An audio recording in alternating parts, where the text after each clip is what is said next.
What's up, everybody? This is Matt, the Shade Tree Mechanic, and I just wanted to take a minute, give you guys an update on what's going on in my garage, a little bit about myself. I just posted the first start video on this 55 Chevy, and you guys seem to really enjoy that. So I wanted to just tell you a little bit about what's going on with these two pickups, why I've got them. So I've always been into old trucks.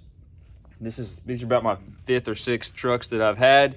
But these are by far the coolest. I've had some like old F100s and stuff like that I've just bought, sold, and flipped.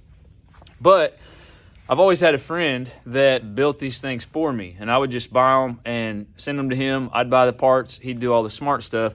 But unfortunately, a month or so ago, he passed away on me. So I went and got the 2 trucks that he was building, and I'm just out here learning how to build these trucks myself now. I had a little bit of knowledge, but not much.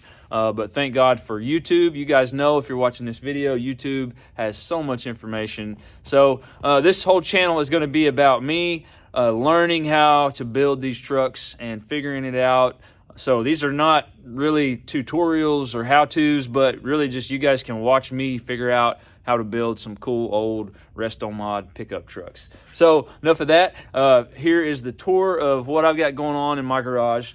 Like I said, this is the 1955 Chevy 3100 Task Force pickup that I've got on a Silverado 1500 frame. I believe it's like the 88 to 94 frame. And the cab actually fits pretty good. We had to make a little bit of spacers for the rear cab mounts to make them stand up a little taller. And we had to bob off the frame horns a little bit, but I think I'm gonna have to weld something out to mount the radiator. But the tires line up perfectly in the fender wells. The only thing about these frames is they are quite a bit wider than your stock frame. So I'm not exactly sure yet what I'm gonna be able to run as far as tire and wheel size on the front. The back should be no problem. So a little bit about this engine. It is obviously Chevy 350 V8.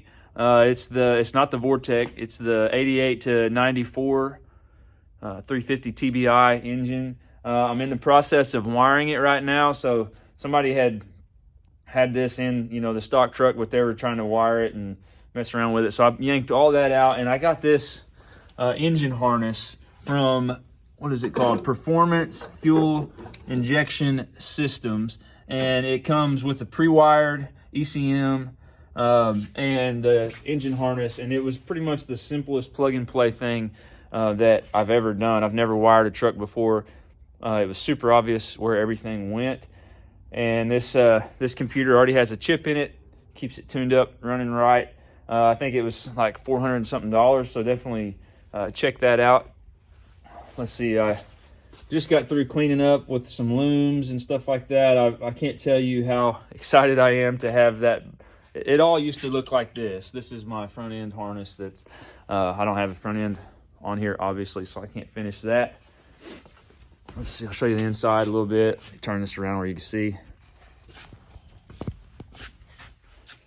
So I'm in the process of wiring the cab, the gauges. It's kicking my butt. I'm learning about the headlight switch and powering up the gauges and stuff like that. This is a seat out of the 88 style, 88, 98 style C10s, and I just had it recovered. Got about $600 in it. It's gonna look okay in here. It's not bolted in yet. Let me show you, set my coffee down. Show you my steering wheel setup. So this is just, it's not an I did it, but it's just one of the eBay steering columns and a little eBay steering wheel. I lost the horn button. I'm gonna have to probably order another one or track it down. I think it was at my buddy's shop. But anyway, it's a pretty cool little steering column setup. Looks good in the truck. Transmission is the 700 R4, which I just found out.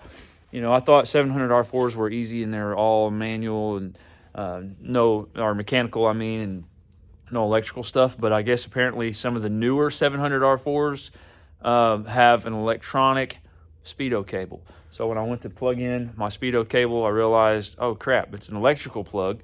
So now I'm gonna have to change out the tail housing down here. I'm gonna have to change that whole tail housing out, gears and everything to convert it back to manual so that I can run my stock gauges.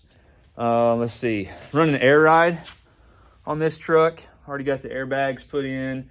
I've got the airlines ran, but I've still got to hook up my tank and stuff. So that's all this stuff over here. That'll be coming up in a future video. I'm learning how to plumb all of that. Let's see. That's basically it for this truck. I've got the bed and the front end sitting outside. I am going to have to fab up some bed mounts. And you see this frame drops down right here, so I'm going to have to weld up some bed mounts over there. That's what this is going to be for, so you guys will get to see that. This truck is also a 55 Chevy pickup, but it actually has the Vortec engine on it, and it's not nearly as far along. I'm really focusing on this one right now, and I'm going to actually build that one to sell, and then whatever I make off of that truck, I'm going to just put into this truck to keep it, because it does have the Vortec engine, and it is a big back window cab, and it's got the Z-notch back here, which I didn't Z-notch that. It was a little bit excessive, if you ask me, but this is actually a fleet side pickup. The bed's outside, so I'm going to do air ride on this one as well. And anyway, this is just a pretty sweet truck. So that's what I got going on. I hope you guys will stick around and just watch the progress as I figure all this stuff out. I'm having a lot of fun learning, and really just hope that you guys, if there's anybody that is a little bit intimidated about building a truck yourself, maybe this channel will help you realize you can do it if you just get out in the garage and try. So anyway, that's all for today. I want to introduce you to Bandit, the shop dog. He's digging up his little potty pad right now. Say, see you later, Bandit. See you guys.